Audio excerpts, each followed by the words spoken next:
하나님의 말씀 출애굽기 12장 12절에서 14절 말씀입니다. 함께 읽도록 하겠습니다.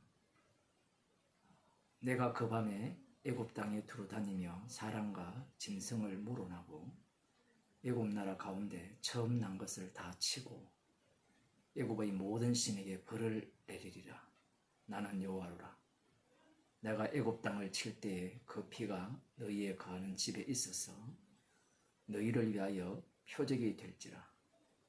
내가 피를 볼 때에 너희를 넘어가리니 재앙이 너희에게 내려 멸하지 아니하리라. 너희는 이 날을 기념하여 여호와의 절기를 삼아 영원한 규례를 대대에 지킬지니라. 아멘.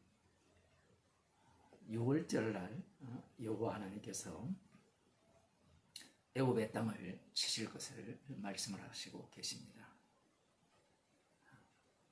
12절을 보면 애굽 땅에 돌아다니며 사람과 짐승을 물어나고 애굽 나라 가운데 처음 난 것을 다 칠 것이다, 이렇게 말씀하십니다.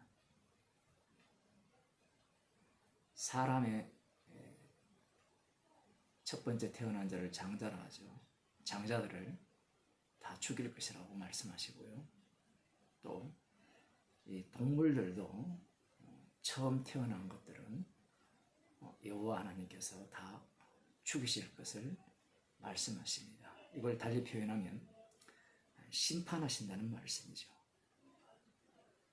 여호와 하나님은 심판하시는 하나님인데 거기에 보면 뒷부분에 이런 말씀을 하고 계시죠.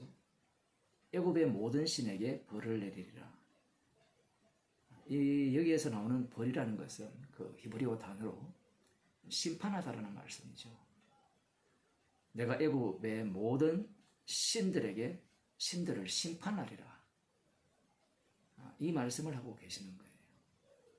이 본문을 보게 되면 앞서서 사람과 짐승의 첫째 번째 태어난 것들을 다 죽이시겠다라고 말씀하신 것과 애굽의 모든 신들을 심판하신다는 것이 마치 다른 말씀을 하시는 것 같은데 사실은 동일한 말씀입니다. 앞서서 왜 사람과 짐승의 초태생을 언급하시느냐라고 할 때는 사람과 이 짐승이라고 할 때 사람이 우선이 되죠. 사람이 앞서서 그 짐승들을 우상으로 숭배하는 그러한 모습을 보입니다. 짐승을 동격화시키는 것이 아니라 사람이 사람의 형상을 갖고 우상을 섬기는 경우도 있지만 대부분은 짐승의 모양을 만들어서 우상으로 섬긴다는 사실을 우리들이 알 수 있는 거죠. 특별히 출애굽기 32장에 보면 모세가 산에서 드디어 내려옴을 보고 이스라엘 백성들이 아론에게 우리를 인도할 신을 우리를 위하여 만들라라고 할 때 그들이 애굽에서 요구하여서 얻어나온 금을 뽑아내 가지고 황금 송아지를 만들지 않습니까? 그 송아지가 황금 송아지가 그 수송아지인데 그 수송아지가 그냥 그들의 창작물이 아니에요. 애굽 땅에 살면서 그들이 눈여겨 보았던 신의 형상이죠. 그 소의 그 신을 뭐 프타흐라고 이렇게 부르는데 단순히 소의 모양이니까 뭐 별거 아니라 생각할지 모르지만 천지를 창조할 때 창조의 일을 한 그러한 신이다라고 이렇게 알려져 있습니다. 그래서 사람과 짐승을 다 죽이겠다라는 것은 이것을 달리 표현하면 애굽의 모든 신들을 하나님께서 심판하시겠다는 거예요. 그 심판이라는 의미는 다 죽이겠다라는 겁니다. 따라서 애굽의 모든 신들은 무엇이냐라고 하면 앞서서 내려섰던 그 재앙 속에 포함된 신들도 나오지만 궁극적으로 그러한 신들은 사람이 만들어낸 신들이죠. 그 이사야 44장 9절을 한번 보면 우상에 대한 말씀이 나옵니다. 이사야 44장 9절에서 17절을 보게 되면 철공은 9절부터 보겠습니다. 우상을 만드는 자는 다 허망하도다. 우상을 만드는 자, 사람이 우상을 만든다라고 하죠. 외형적인 모양도 그 만드는 우상이지만 사실은 그 모양이 나오려면 사람이 그러한 것을 생각해내야 되는 겁니다. 우상을 만드는 자는 다 허망하도다. 그들의 기뻐하는 우상은 무익한 것이오늘 그것의 정인들은 보지도 못하며 알지도 못하니 그러므로 수치를 당하리라. 신상을 만들며 무익한 우상을 부어 만든 자가 누구뇨? 보라, 그 동료가 다 수치를 당할 것이라. 그 장색들은 사람이라. 그들이 다 모여서서 두려워하며 함께 수치를 당할 것이니라. 철공은 철을 숯불에 불리고 매로치고 강한 팔로 관림으로 심지어 줄여서 기력이 지나며 물을 마시지 아니하여 곤비하며 목공은 줄을 넣으려 재고 붓으로 긋고 대표로 밀고 정규로 그어 사람의 아름다움을 따라 인형을 새겨 집에 두게 하며 그는 혹 백향목을 베이며 혹 디레사 나무와 상수리 나무를 취하며 혹 삼림 중에 자기를 위하여 한 나무를 택하여 혹 나무를 심고 비에 자라게도 하나니 무릇 이 나무는 사람이 화목을 삼는 것이오늘 그가 그것을 가지고 자기 몸을 더웁게도 하고 그것으로 불을 피워서 떡을 굽기도 하고 그것으로 신상을 만들어 숭배하며 우상을 만들고 그 앞에 부복하기도 하는구나. 그 중에 얼마는 불사르고 얼마는 고기를 삶아 먹기도 하며 고기를 구워 배불리기도 하며 또 몸을 더웁게 하여 이러기를 아하 따뜻하다 내가 불을 보았구나 하면서 그 나머지로 신상 곧 자기의 우상을 만들고 그 앞에 부복하여 경배하며 그것에게 기도하여 이르기를 너는 나의 신이니 나를 구원하라 하는도다. 인간들의 수고와 땀으로 자기가 개고생하면서 우상을 만든다. 그런 내용의 말씀이죠. 여기는 형상을 빚는데 사람의 모양도 나오고요. 물론 다른 부분에서는 여러 가지 동물의 형상도 나오고요. 그러한 수많은 우상들을 인간이 만들어낸다라는 사실입니다. 결국은 애굽의 모든 우상을 심판하시겠다라는 이 말은 우상이 있습니까? 우상은 없죠. 우상은 인간이 만들어낸 것에 허상에 불과한 겁니다. 그러면 왜 이 말씀을 하셨냐라고 할 때는 그 모든 우상의 종류들은 인간의 모습이죠. 인간이 만들어낸 자기 속에서 끄집어낸 신이라는 겁니다. 사실은 인간의 모습이죠. 그래서 하나님께서 애굽의 모든 신들을 심판하시겠다는 이 말씀은 애굽의 모든 인간들을 심판하시겠다는 겁니다. 그들을 다 죽이시겠다는 것이 지금 하나님의 말씀입니다. 그러시면서 하시는 말씀이 이렇게 말씀을 하시죠. 나는 여호와라. 여호와됨을 드러내시기 위해서 애굽의 모든 신들을 심판하시겠다는 겁니다. 여호와는 어떤 분인가? 애굽의 모든 신을 심판하시는 분이다. 그럼 이것으로 끝인가? 그것이 아닙니다. 그 다음 나오는 말씀이 내가 애굽 땅을 칠 때에 그 피가 너희에 거하는 집에 있어서 너희를 위하여 표적이 될지라. 내가 그 피를 볼 때에 너희를 넘어가리니 재앙이 너희에게 내려 멸하지 아니하리라.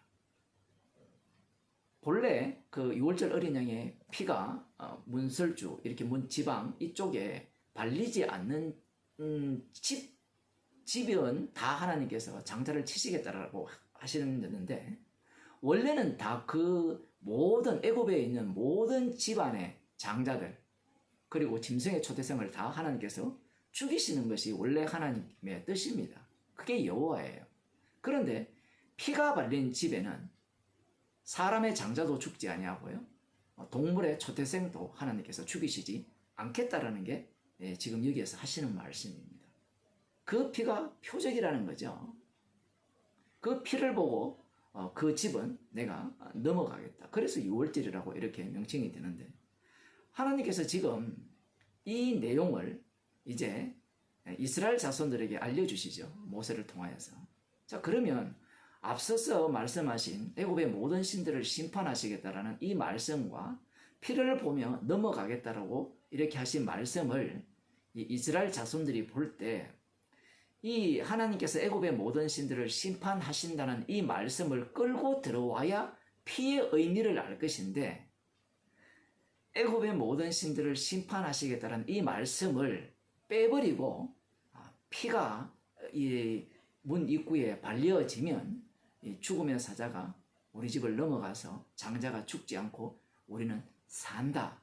이런 식으로 생각을 한다면 지금 하나님께서 모세를 통하여서 이렇게 말씀하시는 유월절의 의미를 전혀 이해하지 못한다는 겁니다. 사실은 이스라엘 자손들이 출애굽한 모습을 보게 되면 이 의미를 제대로 이해하지 못해요. 이해하지 못했는데 어떻게 구원받았느냐? 그게 주님의 능력입니다. 알고 구원받는 게 아니에요. 이 유월절의 피의 능력을 보여주기 위한 구원이거든요. 이들이 피를 바를 때 이 피의 의미를 다 알았습니다. 그렇기 때문에 이들이 구원받았습니다. 우리들이 선악과를 따먹어가지고 뭔가를 알면 구원이라는 것은 알아야 구원이 된다고 생각하고 알면 구원을 받는다고 생각하지만 그렇지 않아요. 말씀 속에서 언약 속에서 구원의 능력이 이렇게 드러나는 겁니다. 이 말씀의 내용은 예수님에 의해서 성취가 되는데 오늘 여기에 나오는 애굽의 모든 신들을 심판하겠다라는 내용 그리고 피에 대한 내용 피를 보고 넘어가서 그래서 그 심판을 면하는 자들 그러한 모든 자들을 예수님께서 다 이루어버립니다. 예수님 몸 안에서 모든 일들을 이 내용을 구현해 내버리는 거예요. 그래서 요한복음 5장을 한번 보겠습니다. 요한복음 5장을 보면 23절입니다. 아버지께서 아무도 심판하지 아니하시고 심판을 다 아들에게 맡기셨으니 애굽의 모든 신들을 심판한다고 했잖아요. 심판을 아버지께서 하시는 것이 아니라 아들에게 모든 심판을 맡기신 이유는 모든 사람으로 아버지를 공경하는 것 같이 아들을 공경하게 하려 합니다. 아들이 바로 심판주라는 거죠. 아들을 공경하는 것이야말로 아버지를 공경하는 것이라는 겁니다. 유대인들이 듣기에는 굉장히 불쾌하고 기분 나쁜 말이죠. 아버지만 공경해야 되지 아들이 성경에 없거든요. 하나님의 아들이 성경에 없어요. 하나님의 아들이라고 하면 다윗이 있고 이스라엘 자손이 하나님의 아들이고 장자인데 예수님이 아버지의 친아들이라고 하셨기 때문에 예수님이 하나님이 되잖아요. 그 예수님이 심판주가 된다라고 예수님께서 지금 말씀을 하시는 겁니다.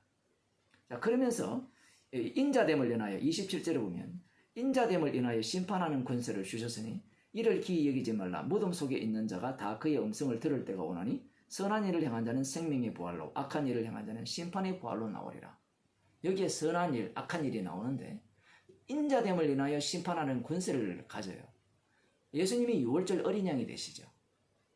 십자가에 못 박혀 죽으심으로 말미암아 심판하는 권세를 가지십니다. 그런데 이 심판하는 권세를 가지신 분이 어떠한 일을 하느냐 할 때는 선한 일을 행한 자는 생명의 부활로 악한 일을 행한 자는 심판의 부활로 나오리라. 그 말씀을 이루어내는 심판주예요. 달리 말하면 선한 일을 하게 하는 그 구원받을 자를 십자가 지신 분이 만들어내신다는 겁니다. 다르게 표현하면 이 세상에 있는 모든 인간들은 심판을 받아야 되거든요. 예수님이 빛으로 이 세상에 왔을 때 세상은 어둠이었기 때문에 이 빛을 영접치 않았다라고 했잖아요. 예수님은 이 땅에 오신 자체가 세상을 심판하러 왔어요. 이 세상 전체가 심판받습니다. 자, 여기에서 누가 심판의 대상이냐 할 때는 여기는 동물이 나오지 않죠. 사람이죠. 사람이 심판을 받는다는 것은 사람 자체가 우상이라는 겁니다. 왜 이들이 우상이냐라고 할 때는 지금 이 유대인들의 모습을 보게 되면 오로지 율법 중심으로 살아가고 성전 중심으로 살아가죠. 그들은 우상 숭배를 버렸습니다. 그 애굽의 그 본성들을 다 버리고 예수님 당시 이들은 철저하게 말씀 중심으로 성전 중심으로 신앙생활을 하고 있는 거예요. 그러면 이들이 왜 말씀 중심으로 성전 중심으로 신앙생활을 하는가? 따져 들어가 보니까 자기의 구원을 위해서 자기의 축복을 위해서 말씀 중심으로 유일신 여호와 하나님을 섬기고 있다는 사실입니다. 이러한 사실이 바로 우상 숭배라는 것이 누구 앞에 들통나느냐 할 때는 예수님이 오셨을 때 심판주가 오셨을 때 들통난 거예요. 그러니 이들은 심판주 앞에 심판을 면할 길이 없는 겁니다. 그래서 심판주 되신 그분에 의해서 구원받을 자는 구원받고 지옥 갈 자는 지옥 가는 겁니다. 여기서 중요한 것은 구원받을 자는 구원받는다고 할 때는 반드시 그 속에는 무엇이 담겨 있어야 되느냐라고 할 때는 지옥 갈 자가 지옥 간다라는 내용을 담고 있어야 돼요.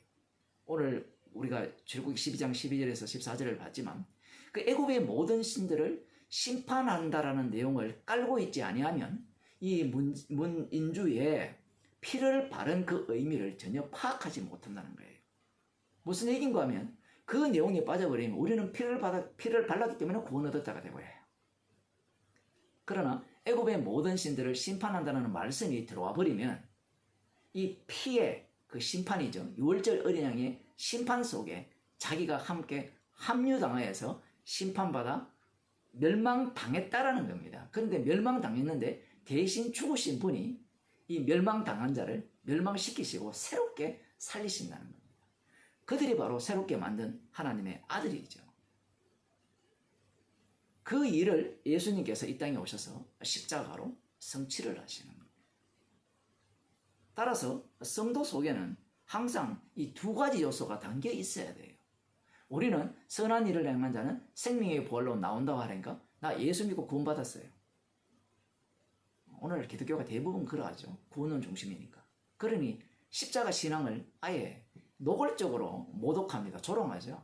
고난주일 날만 뭐 십자가 이야기하다가 성도는 부활의 삶을 살아야 되고 부활의 신앙을 살아야 된다. 이렇게 이야기하면서 십자가는 아예 꺼내지도 못하게 하죠. 목사들을 만나면 교회에서 십자가 설교하면 큰일 난다는 겁니다. 그들은 우리를 주님께서 우리를 자신의 피로 구원하신 이유가 자신의 피를 증거하게 하기 위한 구원임을 알지 못하는 거예요. 그 십자가에 달리신 그분이 심판받으시고 그 심판받으신 분이 심판받으신 그 피 흘리심의 그 능력으로 자기 백성을 구원하시는 거잖아요. 그 내용을 성도 속에 다 담고 있어야 되는데 오늘날 교회는 십자가를 빼버리죠. 그래서 십자가의 증인이 되는 것이 아니라 부활의 증인으로서 자기 잘났다는 이야기를 하는 거죠. 예수 믿고 이렇게 변화되었고 예수 믿고 난 뒤에 이렇게 사람들이 보기에 본이 되는 삶을 살고 술도 먹지 않고 나쁜 짓도 하지 않고 착하게 산다. 유월절 어린 양의 피를 증거하기 위한 성도입니다. 그 성도에게는 항상 무엇이 담겨 있냐라고 할 때는 이 심판성이 담겨 있어요. 악한 일을 행한 자는 심판의 부활로 나오리라는 그 내막이 담겨 있어요.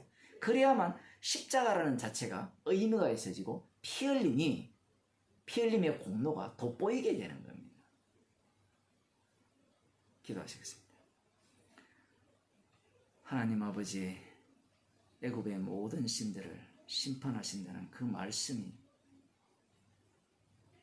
애굽 사람들에게 하신 말씀이 아니라 이스라엘 백성들에게 하신 말씀이며 그러하기에 피의 능력과 피 공로의 그 효력이 어떠함을 이스라엘 백성 속에 고스란히 담아내시는 주님의 놀라운 일하심을 저희들에게 알려주심을 감사드립니다.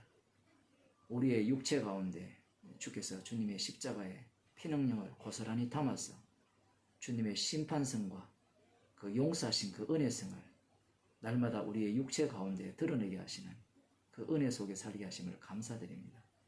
십자가 피만 자랑하는 주의 백성이 되게 하옵소서. 예수님의 이름으로 기도드리옵나이다.